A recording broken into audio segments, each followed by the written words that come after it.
Just as a little bit of review, just so we kind of keep in mind what we've been,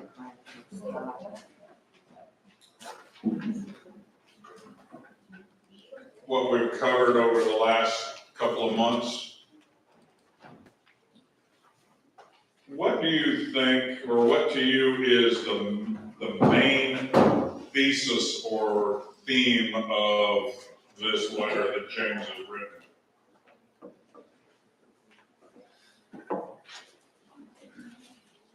Do what? Be doers of the word.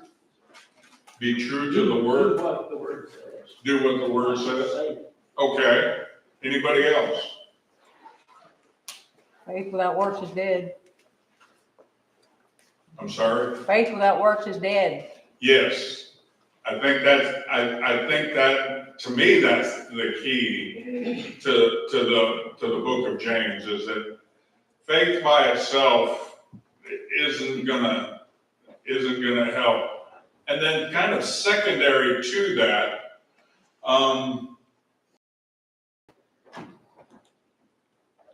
does just anything that you do go along with your faith? Be true works. Works that God wants you to do, as he said. Works that God wants you to do, yeah.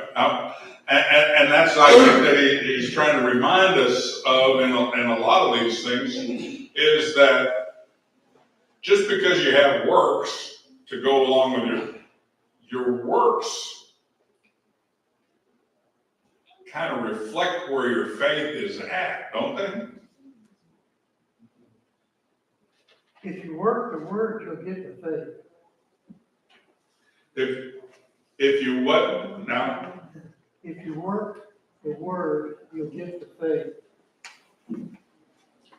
And they kind of go hand in hand, don't they? Because just, and we'll get into that right here in the end of chapter 4 and then the start of chapter 5, when he starts talking about some people that don't really sound like Christians. But maybe they said they had faith and this was the works that they were doing, but those works didn't match with their faith. So just not any works are good. And that was a problem in the first century and the second and probably the end of the third, with the different sects that seemed to break off. As long as your heart was right, it didn't matter. That was the spirit part of it. It didn't matter what your body did. You could do all of this stuff, but as long as your heart was right, that was fine. And I believe that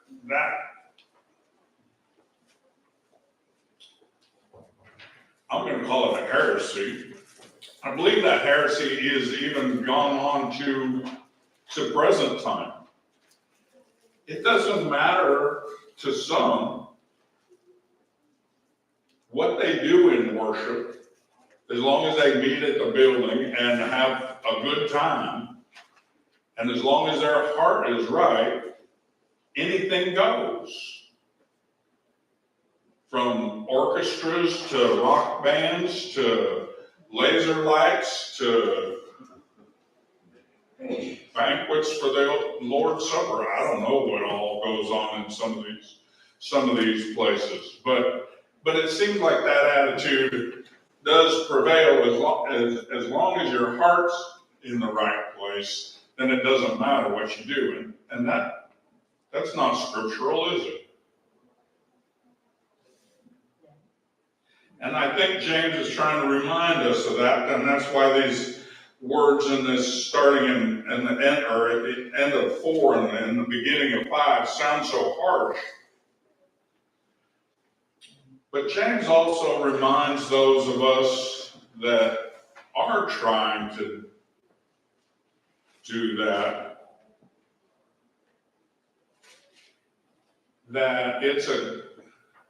it's a good thing. What does he say about trials and tribulations and things that hit you and get you down? And what does he say about that?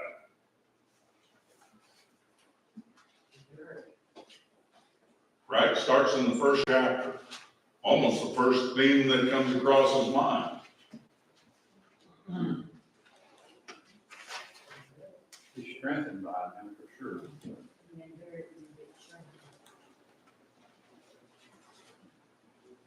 Something that is always hard to think about when you're going through it.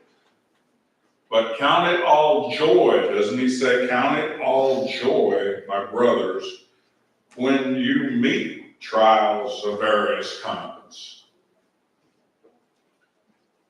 Now, that's not a piece of advice that says jump into those things just so you'll have fun. He's saying when you meet bad things, when bad things start happening to you, remember that Jesus said, you're going to have trouble and trials in this world, but I have overcome them. Larry. Well, give me the Bible this morning, that was their theme, was talking about trials and tribulations and stuff, and they mentioned the book of James in that this morning, and they're talking about it. And they said, oh, during life, you're gonna have trials and tribulation, everybody goes through those things. You just have to take it with joy and try to do the best you can, and stick with God, and God will see you through those trials. And you're right. I think that's what we have to keep in mind, because now I might have said it tongue in cheek once in a while, but I've never really gone, we're in a really bad time. Yeehaw, here we go. Let's just enjoy this. I don't think anybody thinks that. I mean, we've all got examples in our lives and in our friends' lives of people that are going through things, and it's not all the grins. Well, the trials are probably a test of our faith. Yeah. And if our faith is not right, we'll start blaming God for our trials instead of accepting them and trying to overcome them as a stronghold for the next step. Exactly right. And you can go to the Old Testament, you can see that when they came out of Egypt. I mean, they had been there for 430 years, and they hadn't even been out of there for maybe 10 days, and what did they start doing? Whining and grumbling. And I think about that. I'm that way. I mean, it doesn't take long before I'm just tired of cold weather. And I'm whining about cold weather. And I know it's going to be different and better, but Beverly. Once we get through our trials, using our faith, then it's up to us to help others that are going through similar trials. I think you're right. I think that makes us stronger, doesn't it? And it makes us able to help others. And we look at that in the Old Testament and we think, what's wrong with those people? God was right there. I mean, they could see his presence in the cloud and in the pillar of fire, and they were still, I'm tired of eating quail. Or manna, or whatever it was. So human nature hasn't changed all that much, I guess. And so maybe that's why James has some harsh words for us when he starts, in chapter 5. I could have just turned to 5.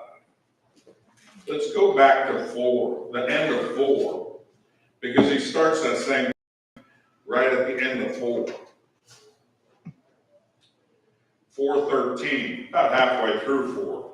Come now, you who say today or tomorrow, we will go into such and such a town and spend a year there and trade and make a profit.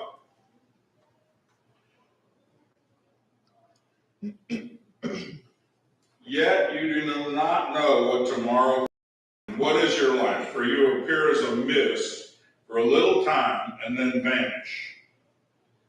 And then he gives us instructions on what we ought to say. As it is, and then as it is in you boast in your arrogance, and all such boasting is evil. So then he comes to 5, and he talks about some people that did go into those towns and they did really good and they made a lot of money. And they get that same kind of attitude that we see in the Old Testament with Israel. If things are going really good for me and I'm making a lot of money and I'm doing really well in life, what must be the conclusion of that thought? God's blessing. God really likes me. Yep. And then when it's the other direction, it's like, what did Israel say when they were getting invaded by people and getting all of their crops burned up and nothing would grow and they had all kinds of diseases and sickness going on? What's the matter with God? Where'd he go? I was doing fine. Why'd he leave? So as Donna was saying, when things are going good, God must really like what I'm doing, so we'll just keep doing this, and then all of a sudden things go bad, and we're like blaming God because he's the one that's put all of this bad stuff on us. So James just reminded us that's not where that comes from. And don't have that attitude. I mean, there's nothing wrong, I have read, with being wealthy. It is who you give the credit to and how you use your wealth that seems to be the difference.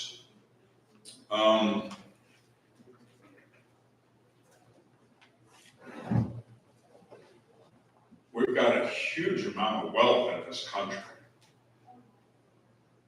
Unbelievable amount of wealth in this country. As I've gotten older, I've looked around and I've asked myself, what door didn't I open? Where did I miss that? And I told that guy flying over not to be flying my jet over my house anymore. But for some reason, he seems to need a jet to get to his next place of business.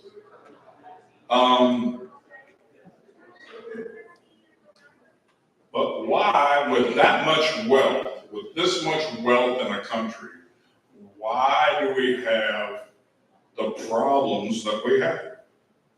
Why do we have 60,000 homeless veterans?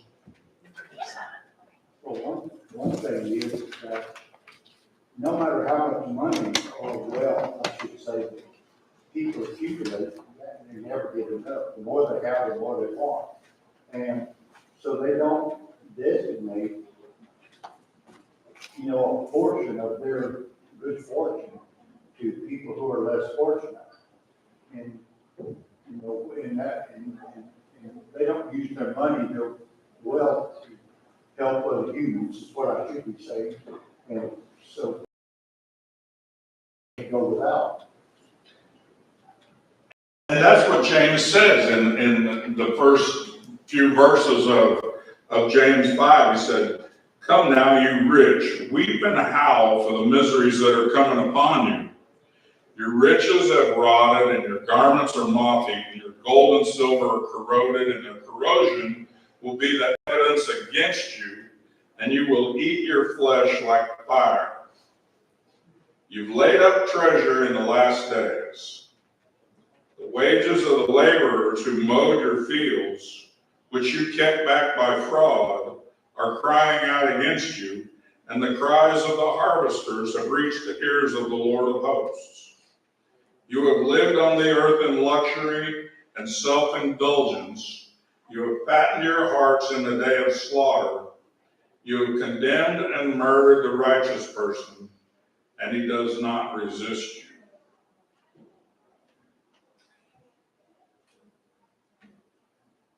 I still struggle when I read this to remind myself that he's writing to Christians.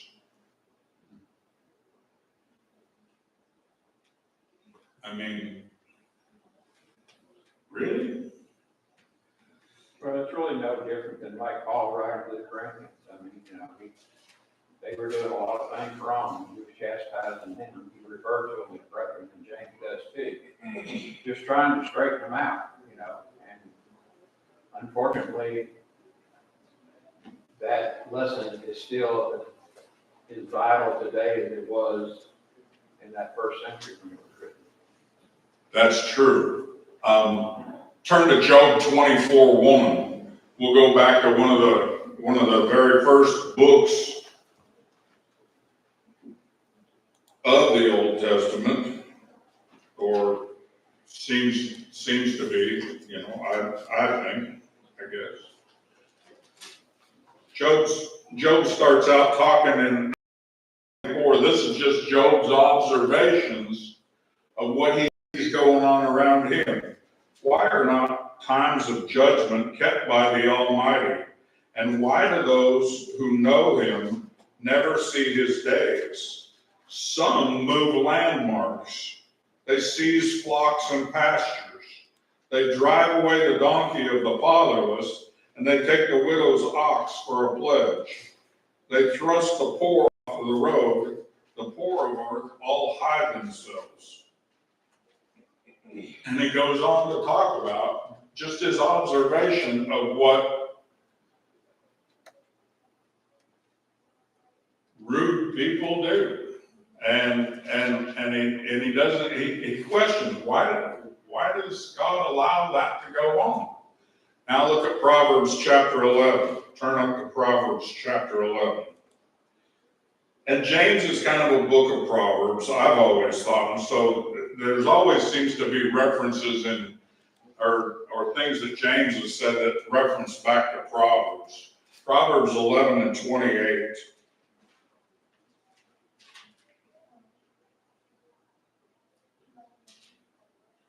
Whoever trusts in his riches will fall, but the righteous will flourish like a green leaf.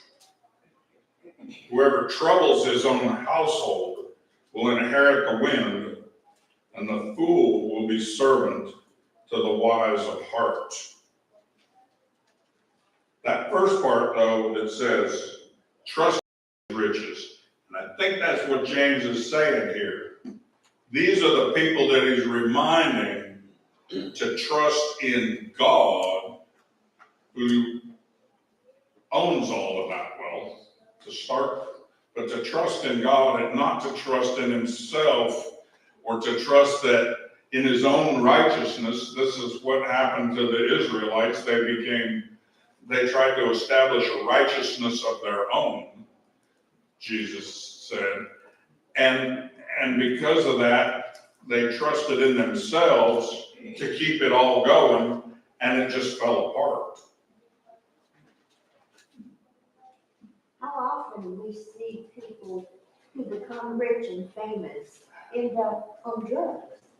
They just don't have any happiness because they're not using their riches as God intended for them to. Yeah, how many people commit suicide that we know of because they're the ones that get the attention? And you think, man, that guy had everything. Why did he commit suicide? A lot of that happens. Now look at Luke chapter 6. So we've gone all the way from Job and the time of Job to the time of Jesus in Luke chapter 6 and verse 24.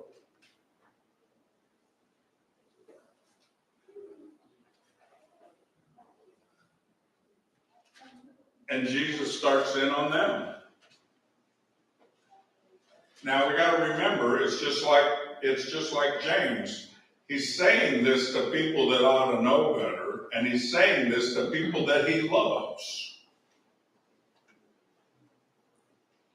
So it sounds really harsh, but it's coming from a heart of love. Woe to you who are rich, for you have received your consolation. You're not looking forward to any reward. You've already received it. This is a reward. And that's what Eldon was saying. It's never enough. It's always got to be more. And that was a famous quote from, I think it was from either a Rockefeller or a J. Paul Getty, that somebody asked him in an interview, how much is enough? And he said, just a little bit more. Just a little bit more. So that's kind of the opposite of the Beatitudes. Jesus talked about blessed if you were poor in spirit. Blessed if people persecuted you. Blessed if you mourn over your sins, because you would be lifted up and not mourn. Blessed are you if people persecute you, and different things like that. This is kind of the opposite of that. This is the flip side of that coin. You know, if you think you're doing really, really good, and you think you're the one that has done that, you pulled yourself up by your bootstraps, you're a self-made man, woe to you. Think about what's going through your head, because you've already received that. What's going to happen to your riches? I've got plenty of barns, and all of my silos are full. I'm going to tear them down and build new ones. You would think that, well, you know, these people that are strong, who, you know, actors and so on, that have everything the world has, you would think people would learn from them, because, you know, you see it over and over that they are some of the most unhappy people in the world. The rich man and Lazarus, there's another parable. They're some of the most unhappy people in the world, because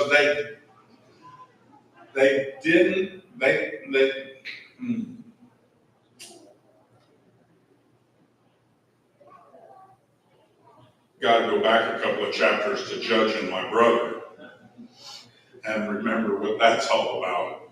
Go ahead, Bill. There's so many different kinds of rich people. I remember at one point, Sam Walton was the richest man in the world, reputed to be.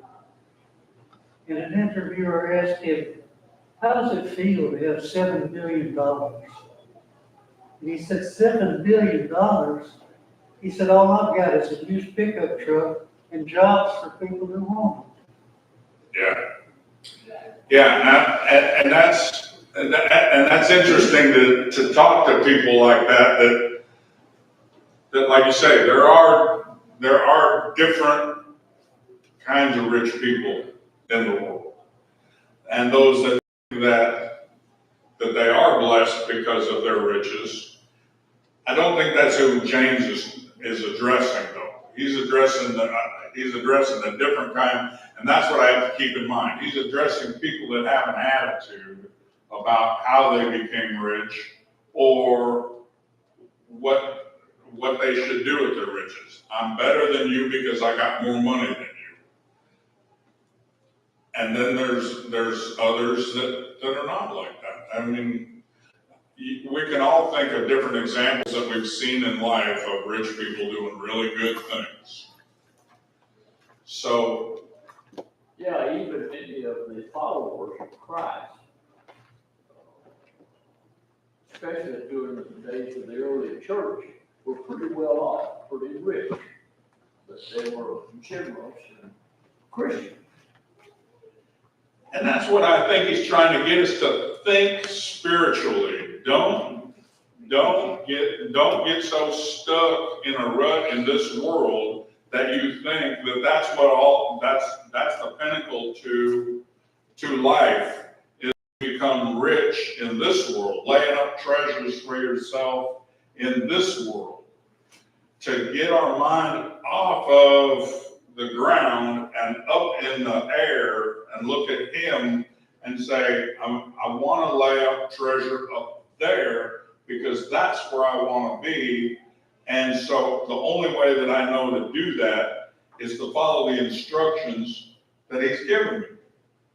Basic instructions before leaving Earth.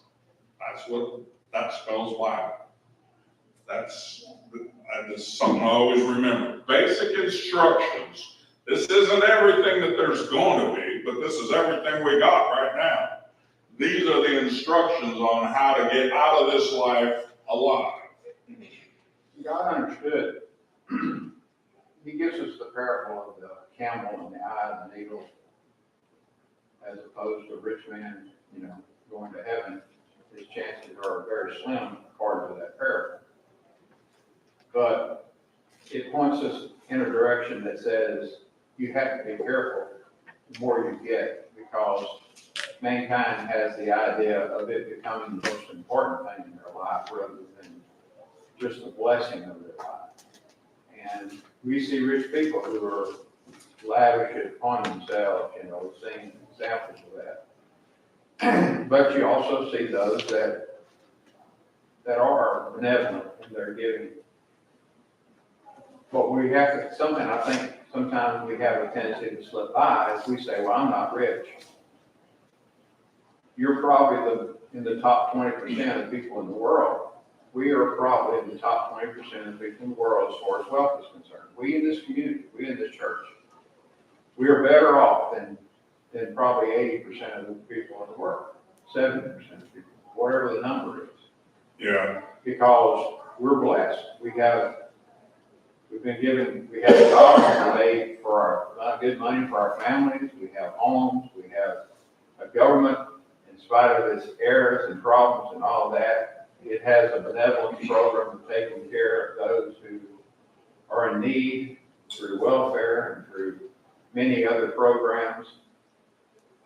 We have a retirement program that we're drawing off of what we put up into the government for our Social Security and Medicare and those kind of things. We're blessed because people in Africa maybe don't have that. They're on their own every day. They got to know where their next meal's coming from. They don't know for sure in a lot of cases where their next meal's coming from. And we are so blessed in so many ways. So we have to, I think our perception of wealth is much higher than the next person's perception of wealth. And we say, well, I don't want to be, I don't want that person up there, they're wealthy, so they have to be worried. I don't have to worry. Yeah, you have to worry.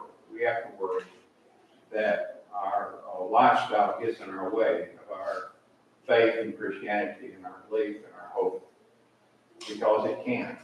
It's a big danger. And to look at this, what he says to these wealthy Christians and say, I'm not in that category. And then rethink that, because compared to what the people that he was talking to, we probably could very easily find ourselves in that. So it's to try to get our minds thinking spiritual.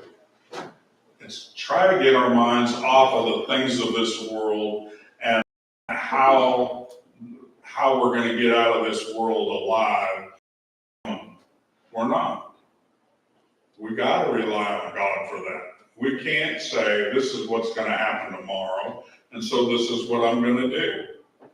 We have to say God's in control of tomorrow.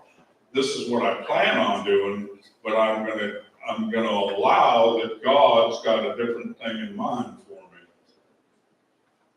Sometimes I've seen people teach Christians, especially children, that they ought to be poor in this respect. How many times have you said in a sermon or a Sunday school class on a rich young brewer, and a rich young brewer says, what I have to do, and I've done all that, and then we'll sell all you have and give to the poor. And he went away sorry. Because he was very rich. End of story. Well, that's not even, they haven't even yet got to the point of the story. The point of the story is in verse 29, where you find out if he had done what he was told and sold all he had and given to the poor, he would have more in this present time and the world become everlasting. 100 times more than he already had. Just do what he's told. Well, we can't seem to follow simple directions in the gospel. It's not complicated. It tells us what to do, Yeah, what would happen if we did it, and what would not happen if we don't do it. And we're confused about what? But again, that's going back to the physical and not the spiritual. yeah, that's the problem that we tend to make as human beings is we gotta see what's going on. We got our eyes set too low. Peter calls us short-sighted in his first epistle. That we start looking too much at our level here and not where we should be thinking and striving for is that spiritual thought, that spiritual ideas. He tells us, getting back to James, he's going to tell us how to do that. He's going to tell us how to do that. Now let's go back to James. James chapter 5. Okay, after he gets done talking about that, you've lived in luxury, you have condemned and murdered the righteous person, and he does not resist you. Be patient, therefore, brothers, until the coming of the Lord. Look at the farmer.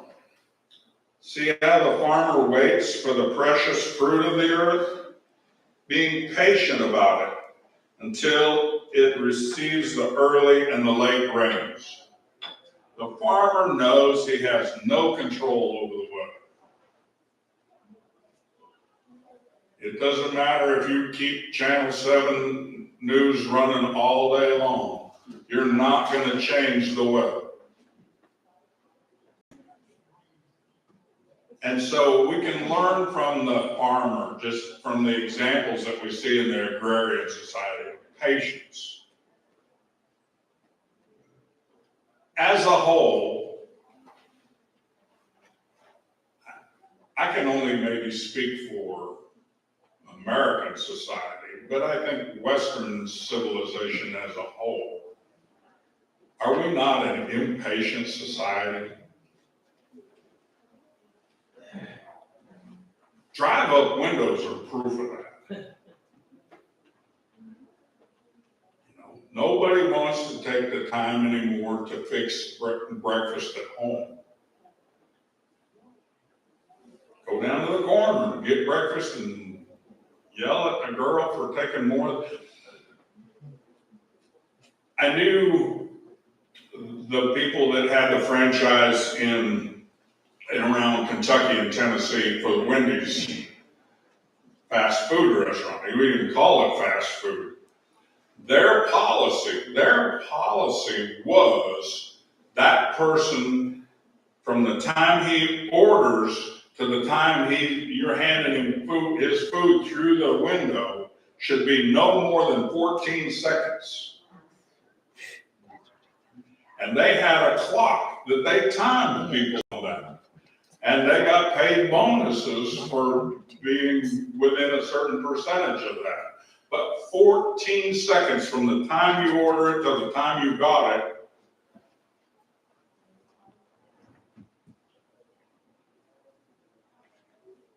I don't think that's happened since COVID. But up until then, I think COVID kind of put the brakes on a lot of things that needed to be. But banks, we got drive-up windows at banks so we can get our money faster. I've seen drive up churches, turning old drive-in movies into churches, so you could just drive in, hook up the speaker to your car, and sit there and watch the sermon on the screen, and drive off and keep going on your trip or wherever you're headed, or back home or whatever. But with this whole drive up, we're just impatient. I am. I know I am. I mean, I don't understand Walmart putting in 48 cashier stations and only having 3 of them working. I don't understand that. And then I justify my impatience. Everything that I do, when they ask for their money, I put it right in the mail and send it to them. When I need a refund, how come it takes 6 to 8 weeks? You're right.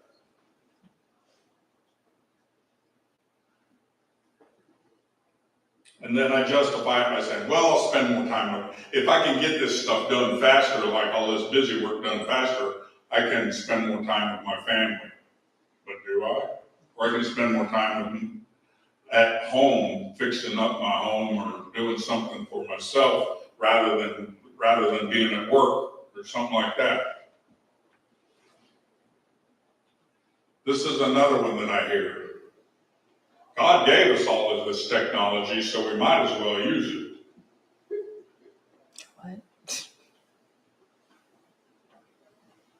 Faster cars, faster healthcare, faster computers, faster phones, everything's faster, faster, faster. And we think about the Israelites taking 40 years to go from Egypt to Israel because of their impatience. I once heard a friend talking about that same thing. And he says, well, if you're 3 years old and you're independently wealthy, you're still short of time. That's interesting. 3 times in 2 sentences he uses that, be patient, wait on the Lord, using the example of the farmer. And then we go back to, if you got a smartphone, you can type in a word search for wait, and you'll find all kinds of scriptures that go with that, tell you to wait on the Lord. One of my favorites is Psalm 46, and I put the quote up there, and just one verse of it there. Be still and know that I am God. It's so hard sometimes to put the brakes on our lives, to slow down and think about spiritual things and not about, I'm real bad about this. When I get up in the morning, I got to check my emails. I got to catch my game up. I got to do this. I got to see how much money I got in the bank. Oh yeah, I got a lesson to write. I got a Bible to read. Those are all things that kind of, for me, get put on the back burner sometimes. One of the things that I like about teaching is that it forces me, as much as I can say that word, I enjoy it, doing the study. It forces me to think about all of our lives, about not thinking about this physical world, but about trying to raise our sights up and think more about things that God wants us to do and less about things that I want to do. James says that. You ask and you don't receive, because what you ask for, you want to spend on your own pleasures, instead of asking and receiving so that I can help somebody else, or so that I can show somebody a better way to live, not just in this life, but to live into the next life. Better way. I think that's why God instituted the Sabbath. Yeah. And we have corrupted the Sabbath. I mean, we come to church and then we spend the rest of the day going to Walmart, you know, doing other things instead of making Sunday all day about God. Yeah, if during the Lord's Supper, you're thinking about where to go eat lunch, then we're missing the whole point of being here on this day. And it is such a short time when you think about it, to try to get my sights off of all of the stuff that's been going on at this level and think about a different level. Now, most of you are retired, so you don't have to think about your job each and every day and going to it. But some people still have that going on. I'm learning to try not to waste that time thinking about what needs to be done here, but what does God want me to be doing? You know, what can I be doing that fits into that that you do in word or deed, do all in the name of Christ? Yes. Even Jesus walked away from the masses and the crowds to put his focus back and get in touch with, and he was God himself, but he needed that time, that one-on-one time, and we don't do that nowadays. We don't. We should do it more, but I'm just saying, we don't separate ourselves for great times or, you know, for any great length of time, just the one-on-one, because we're in this world. And that's such a great segue into the next part of what James talks about, is exactly that. Before you go there, Ron, I just want to say that I think a lot of times that we don't look at our souls and our personal lives as a stewardship as a Christian. I think we take our own lives and we're going to do what we're going to do today when we leave this building, no matter what. But when you walk out of this building, we're still doing a stewardship of our own souls, our own person. We're a Christian. We belong. That's what a Christian is. We belong to God. And therefore, we have to consider each moment and everything that we do. This is a stewardship. This is not mine. God is going to take your soul and separate it and put it somewhere one day. It doesn't belong to you. God's going to deal with you later. And so I think that's the problem a lot of times. We don't look at our lives as a stewardship, looking over what belongs to God. We belong to God if we're indeed a Christian. And therefore, that's our problem. I think it's one of our problems. I would agree, and I think that he addresses that here too with when he talks to these. You don't know what's going to happen tomorrow. Your life is a vapor, and talks about and has such a stern rebuke for those that think they've got it all together and they know what their life is, and that they're self-made people, and that's the direction that they were going. Let's try to get finished up here. We just have a couple of minutes. What are some of the things that James says right from the very beginning of this book, all the way through it? What are some of the things that James says to pray for?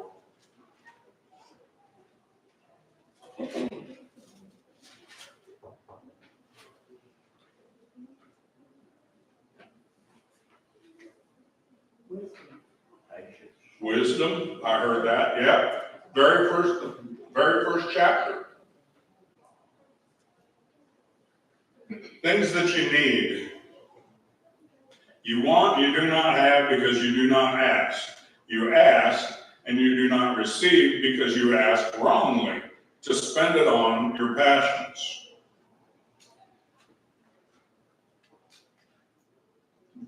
Verses like that, we just can't read over. We got to meditate on those, because the first thing that goes through my mind is, no, I don't do that. When I pray, I ask for things that I need. Do I? And then you think about that for a little while, and all of a sudden you're finding yourself going, well, no, that's kind of what I wanted to do. It's kind of what I wanted to spend that extra tax return on. But then he tells us to pray when you're suffering, and a lot of that here in chapter 5.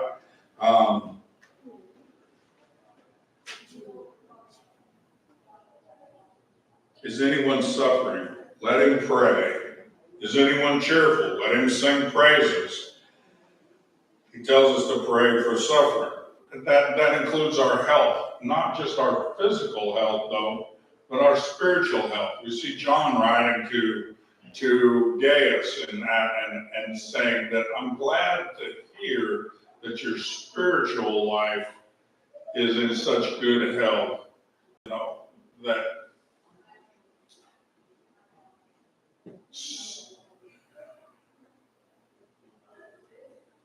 praying to go off in the closet and get ourselves one-on-one time with God.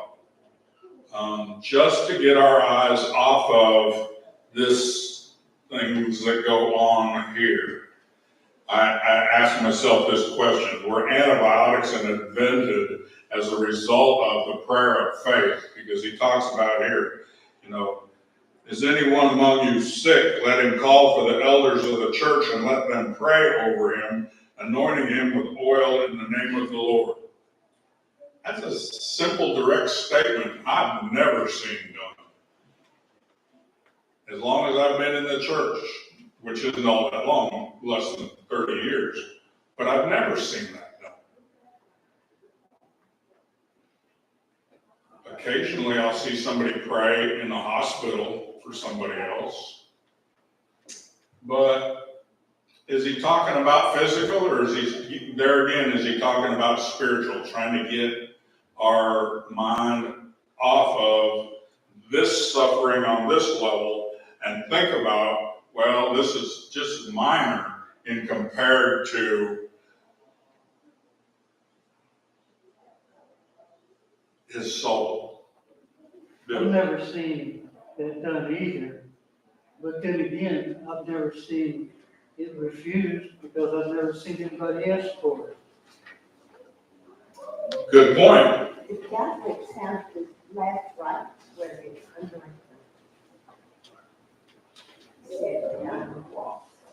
So lots of good things to think about. And so maybe we're not completely done with James. We're out of time. But let's think about just kind of wrapping this up next Sunday.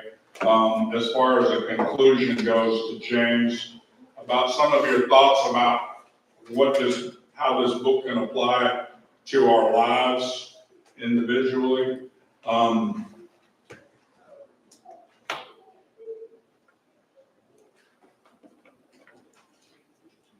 have one more slide. I don't know. It's kind of a summary. Faith must be accompanied by action. Not all action is justifiable by faith. Avoid this and do this instead. He tells us that a lot. And pray, no matter what the circumstances are. Pray. So, yeah, maybe we'll just have kind of like a review and a discussion next week of the things that have gone on through James. And then we'll get into our next lesson, which I think is going to be 1st and 2nd Thessalonians. They seem to be the next two books in the New Testament that were written after this, somewhere around in the 50s. So that's kind of been my idea, is to go through the books of the New Testament in the order that they were written, excluding Acts, which was written over a period of long. Thank you very much. That'll do it for today.